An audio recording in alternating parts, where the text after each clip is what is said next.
Marvel is so dumb. Oh my god, they're such a dumb company. Like, why would you follow up the biggest hit of the year, at least in the R-rated space and at least in the non-animated form, the biggest live-action movie of the year, Deadpool and Wolverine, eclipsing $1 billion, showing you that, hey, there's still life in the Marvel franchise, even if the shows, even if the movie's not all that good, not that coherent, people are still willing to give you the benefit of the doubt. They're willing to go back to the cinema, and you decide to take that hot hand and hand it off to Agatha All Along, a show that you guys have wanted and had pushed off for years at this point in time. It's a sequel to a show that came out 3 years ago that barely anybody remembers, featuring a character nobody remembers. And this was greenlit off the back of a meme song from 3 years ago. Nobody cares about this stuff. This is like handing off the baton, right? Okay, the red hot hand. Okay, you got Usain Bolt in third, handing it off to the anchor runner in Agatha All Along, and they didn't just drop the baton. Okay, they didn't just kick it ahead a little bit with the foot, being a bit clumsy and a little bit anxious. They seen that baton on the ground and kicked that bitch into the second row of the stands. Like, it has been a monumental failure. Nobody's talking about this stuff. Nobody's memeing this crap. Outside of it going, oh yeah, I guess it has a little bit of self-awareness by the third episode of the show, just being a bunch of 40 and 50-something-year-olds sitting around drinking box wine with a little twink over there, acting as the waiter. But the only people that are trying to say that, actually, it's really good and it's just not made for you, are the same people that don't understand basic math. Oh, it's actually performing like really good. The chuds are awfully silent about this being the worst performing Disney show ever put on their streaming service. Yeah, the chuds are quiet because you don't really want to pick on the special kid who just shat themselves at the back of the class. Like, the best thing to do with this is to just, take a look at it, maybe just have a little chuckle, and then go about your merry day, because in a couple weeks' time, like, the finale of this is supposed to line up with Halloween. I think it drops on the 30th or whatever the hell.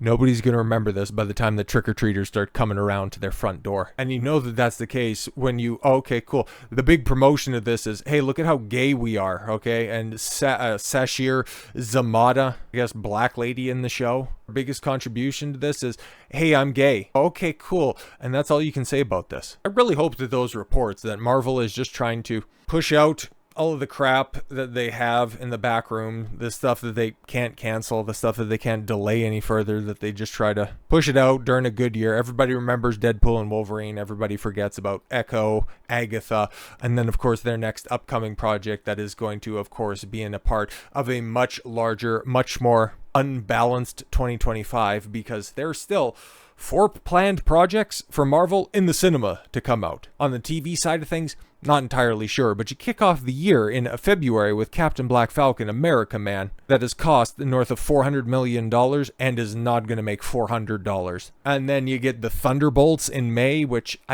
that trailer, there's nothing to say. It's like Agatha. It's just people from time a long ago, and you were telling us that this is the next greatest thing, and nobody watches that trailer and goes, oh yeah, that's that chick from that movie that I really loved 3 years ago.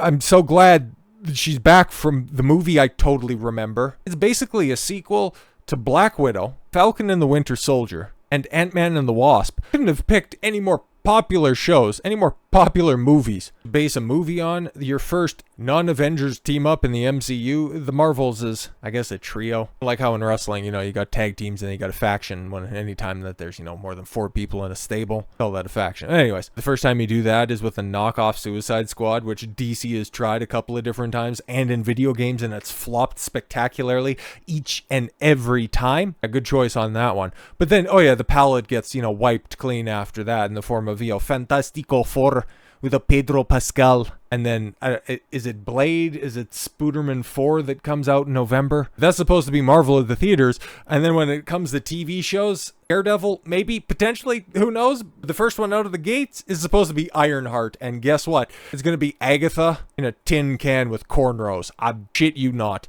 Marvel Studios' Ironheart series to have same tones as Ms. Marvel, which prior to Agatha, and depending on, I don't know, maybe if Aubrey Plaza gets her tits out towards the end and, that ends up getting into the zeitgeist. Ms. Marvel, as it sits right now, the lowest viewed MCU weekly release show, you decide to base this hunk of shit that you guys have been sitting on for how many years at this point in time? Like, this thing has been done and dusted and ready to go for the better part of 2 years. And by the time this comes out, because we don't even have a confirmed release date, it's just supposed to come out next year. Don't think about it too much. Don't worry about it. You're gonna be modeling it off of that failure. And it's going to be getting an extra dose of eyeballs on it because it's going to be, the only confirmed MCU project to come out on Disney Plus next year.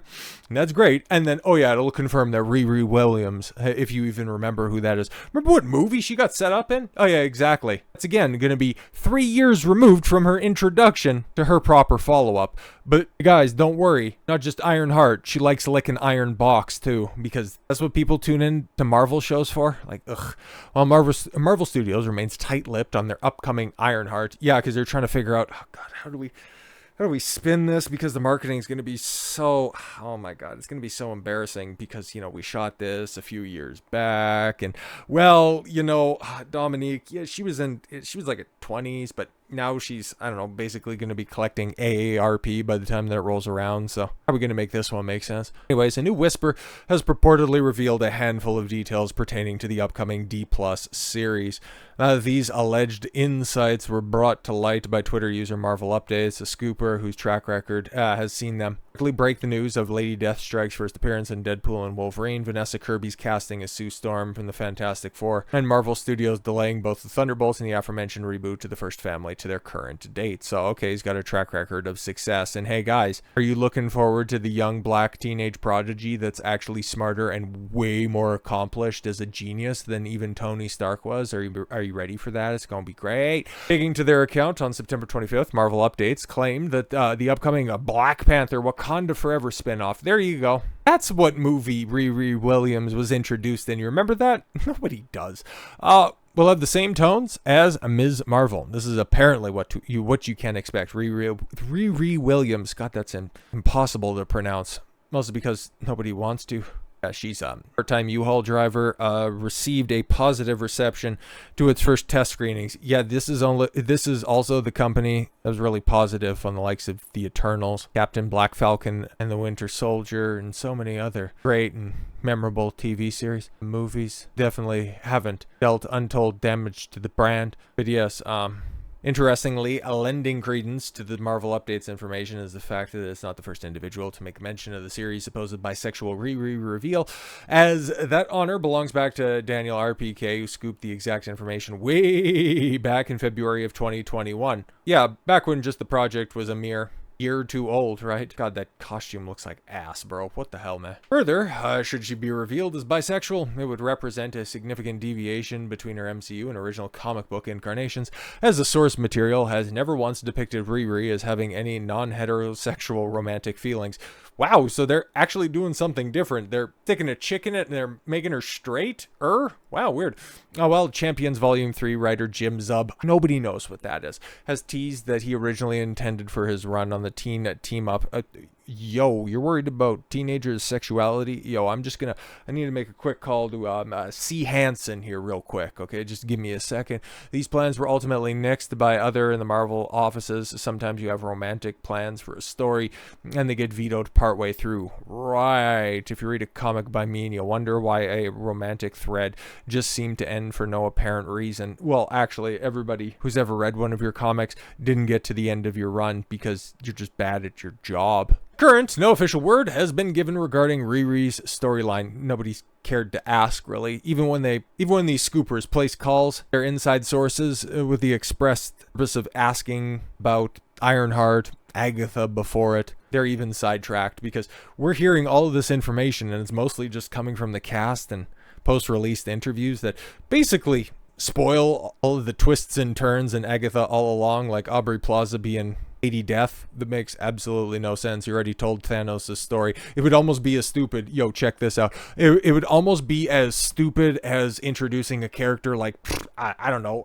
Adam Warlock after they killed off Thanos. It's like, nobody would be dumb enough to do, oh shit. How the teenager is Wiccan. I was like, oh my God. Tell you because they know that nobody's paying attention to the interviews and nobody's watching their bad shows. Ironheart is simply going to follow not just the Ms. Marvel mold, but the Agatha All Along mold. And it's going to continue to have knock-on damage to the MCU. So you really hope they can go ahead and speed up to the RDJ, Doctor Doom, and the Russo brothers coming back so they can go ahead and spin so much gold that they did, like they did with Infinity War and Endgame. Right, guys? That was a great film. So with all that said, thank you all very much for the gift of your time. I've been Don Consuelo. I want you to follow your gut and get after it. Take care, everyone.